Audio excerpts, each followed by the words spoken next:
Qué gozo volver a reunirnos con ustedes por medio de este canal. Los saludo y les agradezco con mucho cariño que se conecte con nosotros, que nos visite cada domingo. Y como siempre los bendigo en el nombre de nuestro Señor Jesucristo. Hoy quiero hablarles de los métodos del enemigo para robarnos la palabra de Dios. Repito, quiero hablarles de los métodos del enemigo para robarnos la palabra de Dios. En la parábola del sembrador encontramos algunos métodos. Casi siempre los métodos del enemigo en toda la palabra son los mismos, pero vamos a escoger los que salen en la parábola del sembrador. ¿Qué es una parábola? Parábola es un relato corto, es una historia corta que puede ser genuina, puede ser realidad o puede ser inventada, pero nunca puede ser falsificada. O sea, como fantasiosa es la palabra. Nunca debe ser fantasiosa, mediante el cual en la parábola el Señor establece una comparación entre lo que quiere enseñar y la historia, que puede ser real o inventada. Entonces, y con esa parábola nos muestra el camino a seguir para llegar al reino de Dios. Ahí nos muestra cómo obremos, cómo actuemos para llegar al reino de los cielos. Antes de dar la parábola, quiero decirles que en la parábola del sembrador salen los 3 evangelios, pero en el evangelio de San Mateo sale en 2 partes y en medio está el propósito de las parábolas. Y quiero dar el propósito de las parábolas antes de hablar de la parábola del sembrador. Pero no se los voy a leer, sino que de ellos yo saqué 4 principios. El primer principio que saqué de los propósitos de una parábola es que solo el que busca al Señor le da a conocer los misterios del reino. Yo prediqué de los misterios un día de estos hace varios domingos. Solo el que busca a Dios, Él le revela los misterios, le da a conocer los misterios del reino de Dios. Entre más se busca, más recibe. Y el que más recibe, se le dará más. El que no busca no tiene la revelación del misterio, no se le da la revelación del misterio y hasta se le quita lo poco que recibe, dice la palabra, para que se cumpla Isaías 6 del 9 al 10. En Isaías 6 del 9 al 10 dice la palabra así. Y dijo, anda y di a este pueblo, oíd bien y no entendéis, ved por cierto, mas no comprendéis. Engruesa el corazón de este pueblo y agrava sus oídos y ciega sus ojos, para que no vea con sus ojos, ni oiga con sus oídos, ni su corazón entienda, ni se convierta y haya para él sanidad. Como las personas no lo buscan, Él se molesta y dice que sean ciegos, que no entiendan. Eso dice la palabra ahí en Isaías. Y también el cuarto principio que saqué del propósito de las parábolas es que son bienaventurados los ojos que ven y los oídos que oyen, porque muchos profetas desearon ver y oír y no lo vieron y no oyeron. Todos tenemos el chance de recibir la revelación, de tomar la revelación de la palabra de Dios. Está en nuestra decisión de buscarlo, porque es bien triste no buscarlo, y más en este tiempo, porque nos será quitado lo poco que se nos es dado. Somos bienaventurados, en resumen, los que lo buscamos y los que vemos y los que oímos en el nombre de Jesús. Bueno, ahora vamos a ir a la parábola del sembrador. La parábola del sembrador está en Mateo 13 y está en los 3 evangelios sinópticos. Vamos a ver Mateo 13 del 1 al 9. Dice la palabra. Aquel día salió, muy conocida, usted se la sabe de memoria, pero se la voy a leer. Aquel día salió Jesús de la casa y se sentó junto al mar, y se le sentó mucha gente, y entrando él en la barca se sentó, y toda la gente estaba en la playa, y les habló muchas cosas por parábolas, diciendo, he aquí el sembrador salió a sembrar, y mientras sembraba, parte de la semilla cayó junto al camino, y vinieron las aves y la comieron. Parte cayó en pedregales donde no había mucha tierra, y brotó pronto, pero no tenía profundidad de tierra. Pero salido el sol se quemó porque no tenía raíz, se secó. Y de parte cayó entre espinos y los espinos crecieron y la ahogaron. Pero parte cayó en buena tierra y dio fruto, cual a 100, a 100, cual a 60 y cual 30 por uno. El que tiene oído para oír, oiga. Vamos a leer ahora la explicación de la parábola que sale del capítulo, verso 18 del mismo capítulo al verso 23. Oíd pues vosotros la parábola del sembrador. Cuando alguno oye la palabra del reino y no la entiende, viene el malo y la arrebata lo que fue sembrado en su corazón. Esto es el que fue sembrado junto al camino. Y el que fue sembrado en pedregales, esto es el que oye la palabra y al momento la recibe con gozo, pero no tiene raíz en sí, sino que es de corta duración, pues al venir la aflicción o la persecución por causa de la palabra, luego tropieza. El que fue sembrado entre espinos, este es el que oye la palabra, pero el afán de este siglo y el engaño de las riquezas ahogan la palabra y se hace infructuosa. Mas el que fue sembrado en buena tierra, este es el que oye, entiende la palabra y da fruto y produce a 100, a 60 y a 30%. Esta parábola relata el trabajo de un sembrador. ¿Qué hace un sembrador? Un sembrador prepara la tierra y cuando la tierra está preparada, riega la semilla. El sembrador es Jesucristo, el Señor de señores y el Salvador del mundo. La semilla, todos sabemos que es la palabra de Dios y el terreno simboliza los corazones de los hombres. La semilla no da el mismo resultado en todas las tierras porque depende de la condición del terreno. Si la condición del terreno es buena, va a crecer, va a dar fruto. Si no es buena, pues no va a dar fruto. Vamos a ir analizando la parábola y aplicándolo a los tiempos que estamos viviendo ahora. Vamos a ver la tierra sembrada en el camino, el verso 4. Dice la palabra en el verso 4 de Mateo 13, y mientras sembraba parte de la semilla cayó junto al camino y vinieron las aves y se la comieron. O sea que la que sembró junto al camino, las aves se la comieron rápidamente. Y el significado de ella en el verso 19 dice: cuando uno oye la palabra y no la entiende, viene el malo y arrebata lo que fue sembrado en el corazón. O sea que lo que significa que la palabra de Dios no solo es oírla con el oído, sino entenderla. Porque no se puede obedecer la palabra, no se puede quedar en el corazón la palabra si no se entiende. Por eso el predicador debe tener cuidado de que las personas que escuchan deben entender la palabra, porque de nada sirve oír o leer la palabra si no se entiende, porque el enemigo se la arrebata rápidamente. Amén. Entonces, mira, esto es para el incrédulo y para el creyente. Muchos creen que esto que le está diciendo que cayó en la orilla solo es para el creyente, también para el incrédulo, también es para el creyente.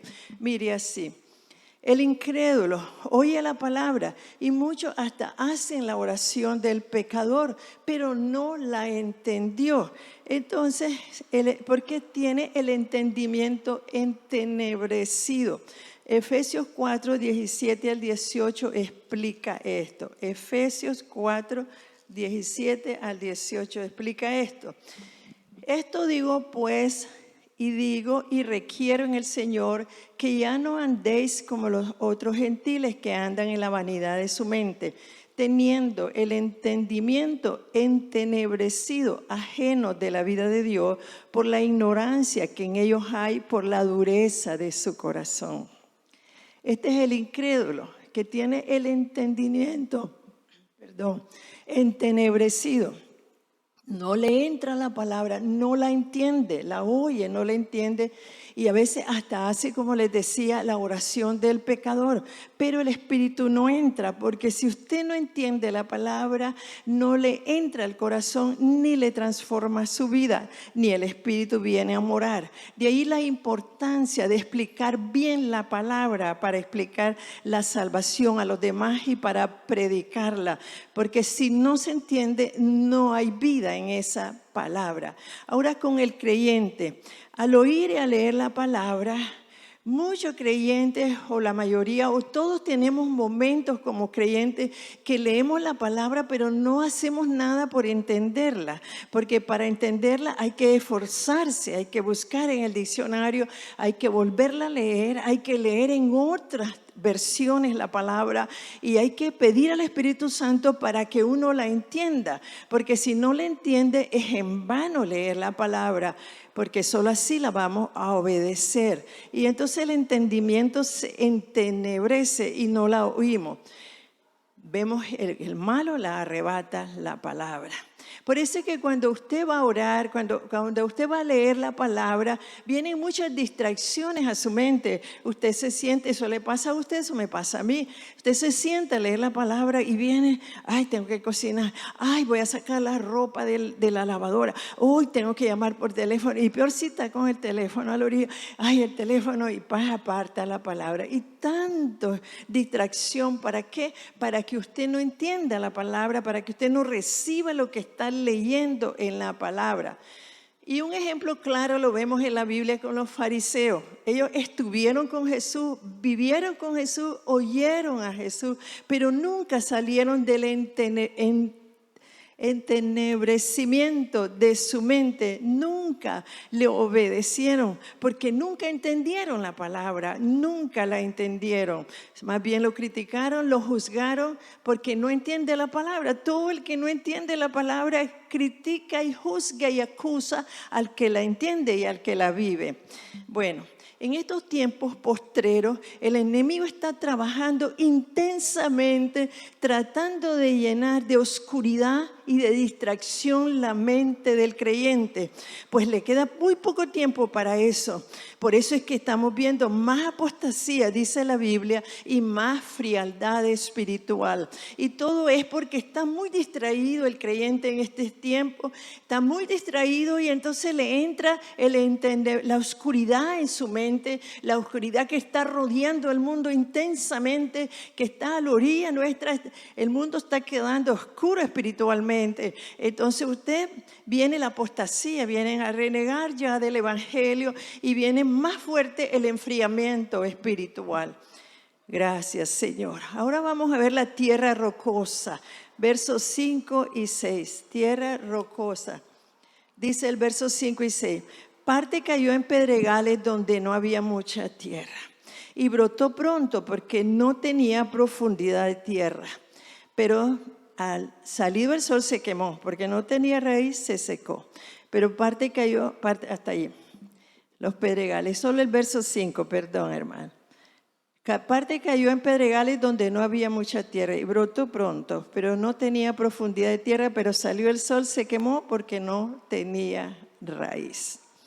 Porque no tenía raíz. Dice la explicación, este es el que oye la palabra y al momento la recibe con gozo, pero no tiene raíz, sino que es de corta duración, pues venir la aflicción o la persecución por causa de la palabra, entonces tropieza, ahí nomás queda. Yo quiero detenerme un poco en esta parte de la Biblia, de la parábola del sembrador. Aquí habla de persecución. La persecución lo detiene. La persecución lo hace caer. La persecución y aflicción. La aflicción es producto de la persecución. Entonces habla de que cuando la palabra cae en la roca, es cuando la persecución y la aflicción los hace apartarse de la palabra. Hermanos amados, todo cristiano debe saber, y el que no es cristiano también debe saber, para que cuando entre en los caminos del Señor se dé cuenta de lo que es la persecución, de lo que significa la persecución y de que es indispensable que todo cristiano entienda la persecución. Bueno, La persecución del creyente empieza desde que nos arrepentimos del pecado y recibimos a Jesucristo en nuestro corazón. Cuando nosotros recibimos a Jesucristo y nos arrepentimos, empieza una vida de piedad en nosotros, porque el Espíritu Santo entra a nuestro corazón, a nuestra vida. El Espíritu de Jesucristo entra a morar dentro de nuestro ser y Él nos impulsa a buscar a Dios. Él nos impulsa a tener piedad. Piedad es buscar a Dios. Entonces, de que tú empiezas a ser piadoso, empiezas a depender de Dios porque tienes al Espíritu Santo, porque te has arrepentido, entonces vas a tener persecución. Dice la palabra. En 2 de Timoteo 3:2, y también todos los que quieran vivir piadosamente en Cristo Jesús padecerán persecución.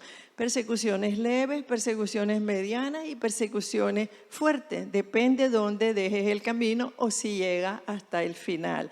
Pero vas a padecer persecución. Tú te decides hoy a recibir a Jesucristo, a arrepentirte, debes de saber que va a empezar una vida piadosa en tu vida.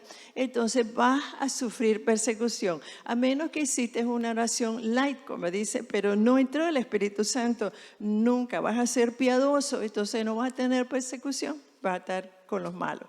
Bendito Dios. ¿Qué más dice de la persecución? La persecución Jesús la profetizó para los cristianos. Dijo que todo cristiano iba a ser perseguido. Juan 15:18, dice la palabra. Si el mundo os aborrece, sabed que a mí me ha aborrecido antes que vosotros. O sea, usted es cristiano y piadoso, no solo van a perseguirlo de una manera leve, lo van a aborrecer, y más en los tiempos postreros que estamos viviendo. Dice el capítulo 16 de San Juan 1:2, del 1 al 4, del 2 al 4, os expulsarán de la sinagoga, o sea, de las iglesias, y aún viene la hora cuando cualquiera que os mate pensará que rinde servicio a Dios, y harán esto porque no conocen al Padre ni a mí. Mas os he dicho estas cosas para que cuando llegue la hora os acordéis que ya te lo dije, en otras palabras. O sea que muchos dicen, ¿por qué estoy pasando tanta persecución? ¿Por qué me aborrece mi jefe, mi vecino, hasta el hermano en Cristo me aborrece? ¿Por qué? Porque tienes al Espíritu Santo, porque llevas una vida piadosa, porque a Cristo lo aborrecieron y a ti te van a aborrecer también, porque hasta te pueden sacar de la iglesia, de donde sea te van a sacar. Amén, hermano. Bueno, ¿qué más dice la Biblia de la persecución? Y todavía falta un verso que dice el verso 33 del capítulo 16 de San Juan. Y estas cosas os he hablado para que en mí tengáis paz. En el mundo tendréis aflicción, pero confiad, yo he vencido al mundo. ¿Qué más dice la Biblia de la persecución? Dice la Biblia que la iglesia siempre será perseguida. Primero somos perseguidos porque entramos a una vida piadosa. Después Jesús mismo profetizó a cada creyente que lee la palabra que va a ser perseguido y aborrecido por todo. Y ahora dice que la iglesia, o sea, nosotros como iglesia o como parte de la iglesia, vamos a ser perseguidos por fuera de la iglesia y por dentro de la iglesia. En estos tiempos dirás, bueno, pastora va a ser perseguida porque la ven predicando, pero a mí no. Pero te conocen que vienes a la iglesia, te conocen tus vecinos, te conocen tu jefe, te conoce todo el mundo que vas a la iglesia, que sos de iglesia, vas a ser perseguido. Aunque no te pares en el púlpito, vas a ser perseguido. Dice la Biblia que la iglesia será perseguida por fuera y por dentro. Vamos a ver por fuera. Primera de Pedro 4, del 12 al 16. Dice, padeciendo como cristianos, amados, no os sorprendáis del fuego de prueba que os ha sobrevenido, como si alguna cosa extraña os aconteciese, sino gozaos por cuanto soy participante de los padecimientos de Cristo, para que también en la revelación de su gloria os gocéis con gran alegría. Si sois vituperiados por el nombre de Cristo, sois bienaventurados, porque el glorioso Espíritu de Dios reposa entre vosotros. Ciertamente de parte de ellos Él es blasfemado, pero por vosotros es glorificado. Así que ninguno de vosotros padezca como homicida o ladrón o malhechor o por entrometerse en lo ajeno. Pero si alguno padece como cristiano, no se avergüence, sino glorifique a Dios por ello. Vemos cuántas cosas nos confirman que siempre vamos a ser perseguidos por la piedad, porque Jesús lo profetizó, porque está escrito en la palabra que la iglesia, no solo el cristiano solo aparte va a ser perseguido, sino la iglesia. Y por dentro, la persecución por dentro de la iglesia es mucho más fuerte, dice 2 de Pedro 2:1. Pero hubo también falso profeta entre el pueblo, como habrá entre vosotros falsos maestros, que introducirán encubiertamente herejía destructora y aún negarán al Señor que los rescató, atrayendo sobre sí mismos destrucción repentina. Esas son las persecuciones dentro de la iglesia. Y falta más. Y estas persecuciones aumentarán de intensidad en los tiempos postreros. Y se les llama persecuciones venideras o principios de dolores. Principios de dolores. Leámosle en Mateo 10, 16 al 22. Mateo 10, 16 al 22. Dice persecuciones venideras. He aquí yo os envío como ovejas en medio de lobos. Sed pues prudentes como serpientes y sencillos como palomas, y guardaos de los hombres, porque os entregarán a los concilios y en la sinagoga os azotarán. Y aún ante gobernadores y reyes seréis llevados por causa de mí, y para testimonio de ellos y los gentiles. Mas cuando os entreguen, no os preocupéis por qué o qué hablaréis, porque en aquella hora os será dado lo que habéis de hablar.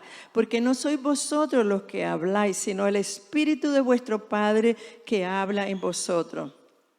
El hermano entregará la muerte al hermano, el padre al hijo, y los hijos se levantarán contra los padres y los harán morir. Y una vez más nos dice, y seréis aborrecidos de todo por causa de mi nombre, mas el que persevere hasta el fin será salvo.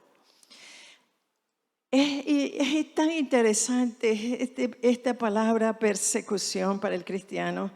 Yo tengo una carga muy fuerte para dar a conocer que las persecuciones van a seguir aumentando y nunca se van a parar hasta que veamos a Jesucristo. Pero me llamó la atención una palabra y también quiero detenerme en esto, principio de dolores.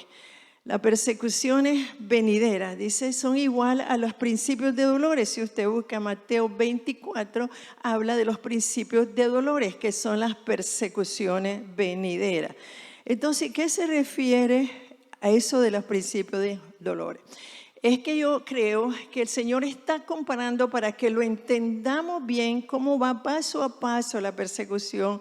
Lo está comparando con el embarazo y el parto, con el embarazo y el parto. Cuando la mujer sabe que está embarazada, se pone feliz de la vida. Viene, ay, voy a tener un bebé, ay, la culminación de mi amor. ¿Y cómo va a ser? Va a ser chelito, va a ser negrito, va a ser moreno, se va a parecer a papá. ¡Qué felicidad! Pero luego vienen pasando los días y empieza a sentir molestias, náuseas y cosas raras, ¿verdad? Y luego siente que todo le va creciendo, que todo le va creciendo.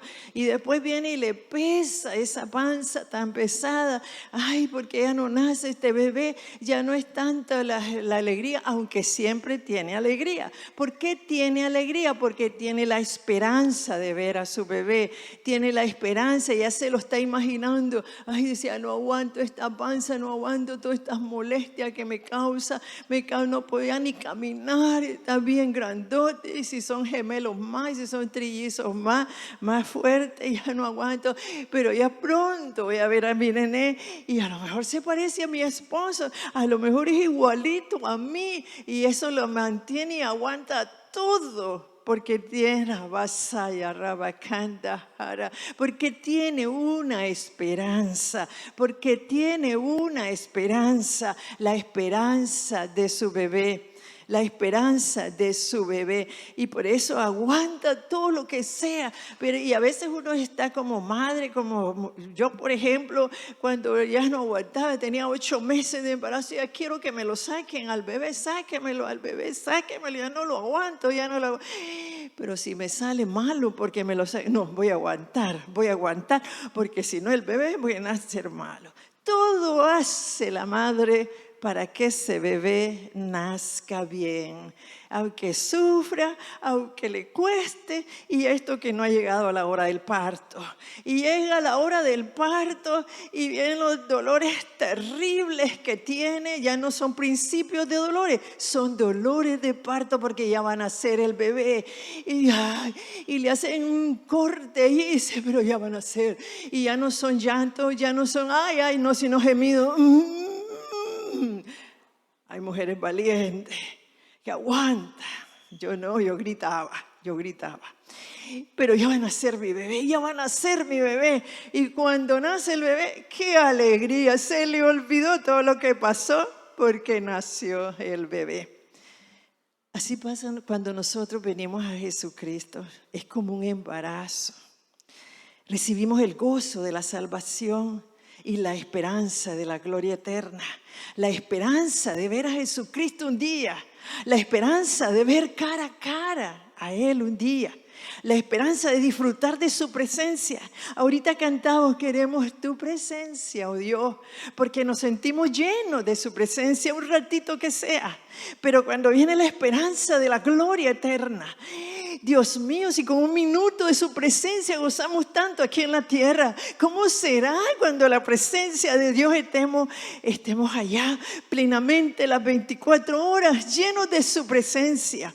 Venimos a Jesucristo y empezamos a padecer persecución. Y entre más lo buscamos, más persecución. Son las molestias del embarazo, son las náuseas, son que la panza llegó a crecer y me estorbó. Y a veces no aguantamos el embarazo de Jesucristo, de que lo vamos a ver, de la gloria. Y no aguantamos, pero seguimos adelante. Pero seguimos, Rabacanda, Él está aquí, amado. Él está aquí, tú estás embarazado de Jesucristo y pronto vas a dar a luz y pronto lo vamos a ver. Y entre más avance el embarazo, son más problemas. Y entre más avance el Cristo en nosotros y va creciendo Jesús en nosotros, el Espíritu de Dios va creciendo en nosotros, va creciendo, la prueba se va haciendo más grande, la tribulación se va haciendo mayor. Y entre más cerca está el parto, los dolores van a ser más fuertes. Ya no van a ser principio de dolores, son dolores fuertes, donde el cristiano ya no va a decir, ya no aguanto, hermana, ayúdeme, sino que ya no va a poder ni hablar porque va a gemir como una mujer que ya está pariendo. Va a decir porque ya la persecución está al máximo y quizás ahí se quedan muchos en el camino. Pero yo te digo en esta tarde, amado, no te quedes en el camino. La persecución fuerte viene, pero pronto vamos a dar a luz, pronto vamos a dar a luz. Entre más grande la persecución, está más cerca el parto, amado, está más cerca Ramasaya, Rabacanda, está más cerca la esperanza de ver el rostro de Jesucristo, de ver su presencia, de vivir en su presencia, de la gloria eterna. Por eso estamos pasando tribulaciones, porque nos hemos enamorado del mundo, porque hemos creído que en el mundo está la felicidad. Aquí no hay nada más que sufrimiento, y todo el sufrimiento es para que nos lleve a la gloria eterna, a parir, el ver a Jesucristo, el ver la gloria. Ahí se culmina el parto, al ver el rostro de Jesucristo. El parto natural, cuando la madre ve al niño, ya se llenó, ya se completó, ya se le olvidó todo. Aunque la hayan rajado, aunque la hayan cesareado, aunque le hayan hecho una rajadura, ella está feliz. Y ese es el final, nuestro hermano, ver el rostro de Jesucristo, sentir su presencia. Si un ratito como ahorita que cantábamos sentimos la presencia, ¿cómo será estar día y noche en su presencia? Muchos están porque las pruebas. Gózate, hermano, gózate, que entre más fuerte la prueba está más cerca el parto. Amén, amado. Bendito sea Jesucristo. En estos últimos tiempos necesitamos estar preparados para las persecuciones venideras. La madre se prepara con su parto, con su embarazo. Sabe que no puede a los 4 meses quitarse su embarazo. Tiene que llegar al final para ver la gloria. Tiene que llegar al final para ver la culminación de su sufrimiento. Igual somos nosotros con la persecución. El principio de dolores. Estamos en el principio de dolores, pero faltan los dolores de parto. Los dolores más fuertes, la persecución más fuerte. Es el momento de reforzar las disciplinas espirituales para que no perdamos al bebé, para que el bebé nazca bien y nazca completo. Mateo 24:12 dice, y por haberse multiplicado la maldad, el amor de muchos se enfriará. La maldad crece con la persecución. Usted la puede percibir, la maldad. Entonces ya empieza a estorbar el embarazo, ya empieza a estorbar y se empieza a enfriar. Y perdió el embarazo. No llegó al final. Pero yo sé que estás escuchando esta palabra y estás cogiendo fuerza para aguantar cualquier persecución venidera que fe. Y vas a estar firme porque es grande lo que nos espera. Es maravilloso lo que nos espera. No cosas que ojo no vio, ni oído oyó, ni en su vida el corazón del hombre son las que están esperando al que cuida su embarazo y llega a la hora del parto, a los dolores del parto. Vamos a ver la tierra de espino, el verso 7 de Mateo 13, verso 7 dice, y parte cayó entre espinos y los espinos crecieron y la ahogaron. Y los crecinos crecieron y la ahogaron. El verso 22 tiene la explicación. Este es el que oye la palabra, pero el afán de este siglo y el engaño de las riquezas ahoga la palabra y se hace infructuosa, o sea, sin fruto. Diga, sin fruto. El problema con esta categoría es que la palabra de Dios es guardada en el corazón junto a los afanes y junto al engaño de las riquezas, que son las espinas que ahogan la palabra. ¿Qué significa todo eso? Yo lo experimenté un día para que el Señor me hiciera entender esta palabra. Usted está estudiando la palabra. Yo estudio con el teléfono la palabra porque ahí sale, lo uso de diccionario y para estudiar cosas que no entiendo en la palabra. Entonces, viene un mensaje. Ay, voy a contestarte el mensaje. Después viene un anuncio de un nuevo. Ay, voy a verlo. Ahogan la palabra. Ahogan la palabra. Y me di cuenta que el afán ahoga la palabra. Ahoga la palabra. Estamos claros, esta palabra es para todos los tiempos, pero más para el tiempo en que estamos viviendo, porque las aflicciones por lo esencial es más fuerte, por la incertidumbre que estamos viviendo. No sabemos qué va a pasar mañana, no sabemos si va a haber papel higiénico mañana, y por eso al principio de la cuaresma todo el mundo buscando papel higiénico porque no sabía qué iba a pasar mañana. Entonces la gente está más afanada por las cosas esenciales y por saber las noticias. Todos queremos saber todas las noticias, todos queremos saber lo que pasa en el mundo, todos queremos saber todo lo que dicen los medios sociales, todos queremos saber todo y ahogamos la palabra. Ahogamos la palabra, la vamos arrinconando y la vamos arrinconando y la vamos arrinconando y por último queda un rinconcito porque estamos afanados viendo qué pasa en Estados Unidos, qué pasa en Europa, qué pasa en Japón, qué pasa en Siria, qué pasa en todos lados del mundo y qué pasa y ahogamos la palabra, ahogamos la palabra. Mateo 6, 25 al 28, muy conocido por nosotros, por todos los cristianos. Mateo 6, 25 al 28. Gracias, Señor. Dice, por tanto digo, no os afanéis por vuestra vida, qué habéis de comer o qué habéis de beber, ni por vuestro cuerpo, qué habéis de vestir, del 25 al 28. ¿No es la vida más que el alimento y el cuerpo más que el vestido? Mirad las aves del cielo que no siembran, ni ciegan, ni recogen en granero, y nuestro Padre celestial las alimenta. ¿No valéis vosotros mucho más que ella? ¿Y quién de vosotros podrá, por mucho que se afane, añadir a su estatura un codo? ¿O por el vestido, por qué os dañáis? Considerad los lirios del campo, cómo crecen y no trabajan ni hilan. Pasámonos al verso 31 y dice, no os afanéis pues diciendo, ¿qué comeremos o qué beberemos o qué vestiremos? Porque los gentiles buscan estas cosas, pero vuestro Padre celestial sabe que tenéis necesidad de todas estas cosas. Mas buscad primeramente el reino de Dios y su justicia, y todas estas cosas os serán añadidas. Si es que no os afanéis por el día de mañana, porque el día de mañana tendrá su propio afán. Basta a cada día su propio mal. Basta a cada día su propio mal. Ahora nos vamos a la buena tierra, versos 7 y 8 del capítulo 13 de Mateo. Dice: y parte cayó entre espinos, y los espinos crecieron y la ahogaron. Pero parte cayó en buena tierra y dio fruto, a cual 100, a cual 60 y a cual 30 por uno. El que tiene oído, no, ese es el otro. Verso 8. Buena tierra, da fruto, diga, buena tierra, da fruto. Esta es la única tierra que da fruto. Ya que la primera se olvidó fácilmente, se olvidaron de la palabra fácilmente. La segunda, la palabra no tuvo duración en su vida y cayeron en la primera aflicción y la persecución. En el tercer grupo les ahogó los afanes de la vida y las riquezas del tiempo. Ninguna de estas condiciones pudo dar fruto para el reino de Dios, porque Dios usa las aflicciones también para que demos más fruto. Quizás usted está dando fruto, pero Dios quiere que usted y yo demos más fruto. Juan 15:2 dice: todo pámpano que en mí no lleva fruto lo quitará, y todo aquel que lleve fruto lo limpiará para que lleve más. O sea, Dios limpia. Todos los sufrimientos, las tribulaciones son para limpiarnos, para que demos más fruto, para que demos más fruto y para que llevemos ese fruto. Amén. O sea, las tres primeras no dieron fruto. No dieron fruto. Lo único que da fruto es esta tierra, ¿verdad? Es la tierra que es buena tierra. Oye, entiende la palabra y da fruto. Es básico entender la palabra. Es básico entender la palabra, repito.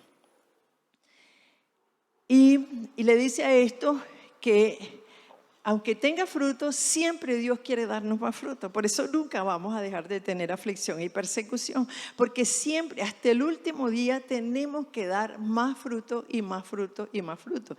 Porque es grande lo que tenemos dentro de nosotros y es grande lo que nos espera a la hora del parto. Y es muy grande la multitud que no conoce a Jesucristo. Y solo el que tiene a Jesucristo en su corazón puede pasar el Espíritu Santo a otros. Y por fin el verso 9 dice: entonces le dijo, el que tiene oídos para oír, oiga. Porque no se trata solo de oír con el oído, sino cómo lo oye.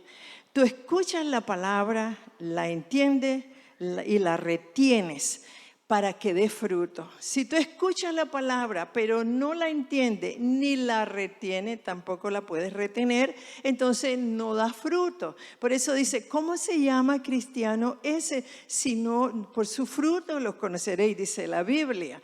Entonces no da fruto. ¿Por qué? Por eso mismo, por lo que está escrito en la parábola del sembrador. Y en estos tiempos es necesario conocer qué clase de terreno somos para cambiar, para abonar ese terreno y nos convirtamos en terreno que da fruto. Bendito el nombre de Jesús. Antes quiero decirle una cosita antes de terminar. Fruto es el fruto del Espíritu.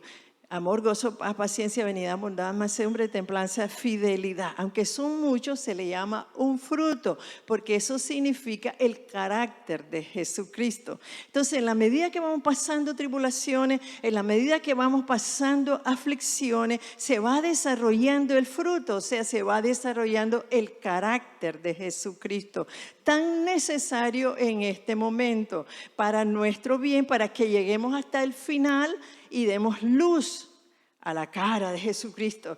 Cuando es el parto, es un niño el que sale ahí, pero cuando es el parto, es tu cara la que va a ver el rostro de Él, es mi cara la que va a ver su rostro.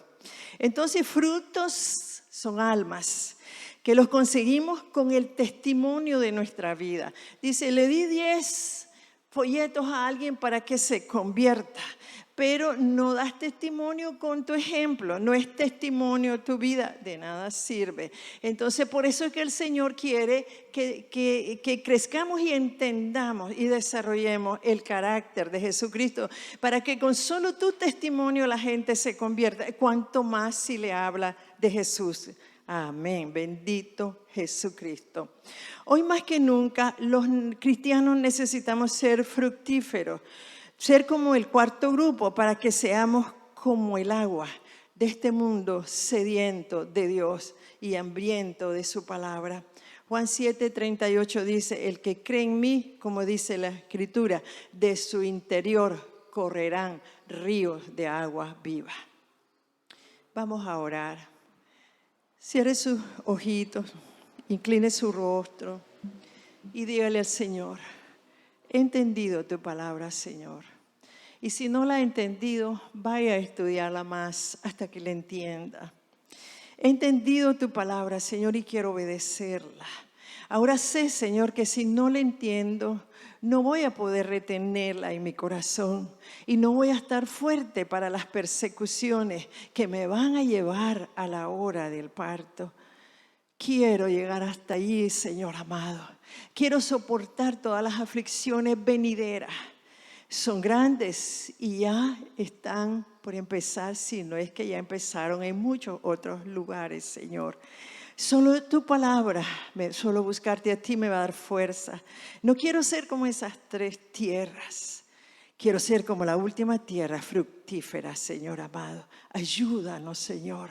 Ayuda a cada cristiano que me está oyendo, Señor amado. Ayúdalo a entender tu palabra, a que diario tenga un encuentro y un entendimiento de tu palabra. Y la palabra que oye, le pongan todo el oído para que la entiendan y la practiquen. Gracias, Señor. Voy a dirigirme a las personas que no conocen a Jesucristo, que sienten que su vida es vacía, que no sienten el gozo en su corazón, que tienen que tomar pastillas para tener paz, que tienen que andar en licor y en tantas cosas para tener paz. Yo quiero decirte que Jesucristo es la respuesta, pero para ello tienes que arrepentirte de tus pecados y creer que Él vino al mundo a salvarte, a perdonarte. Y con una oración que hagas conmigo, si la haces de todo corazón, tu vida cambiará, porque Jesucristo, el Espíritu de Dios, va a venir a tu corazón, ahí va a vivir para llevarte de la mano con la diestra de tu justicia al cielo. Oremos. Señor Jesús, reconozco que soy un pecador, pero quiero cambiar, Señor. Ayúdame, perdóname, Señor. Creo que moriste en la cruz por mis pecados. Te recibo en mi corazón como mi Señor, como mi Salvador. Gracias por salvarme, Señor. Amén y amén. Esperamos que hayas sido bendecido con las alabanzas a nuestro Dios y que la prédica de su palabra haya tocado su vida.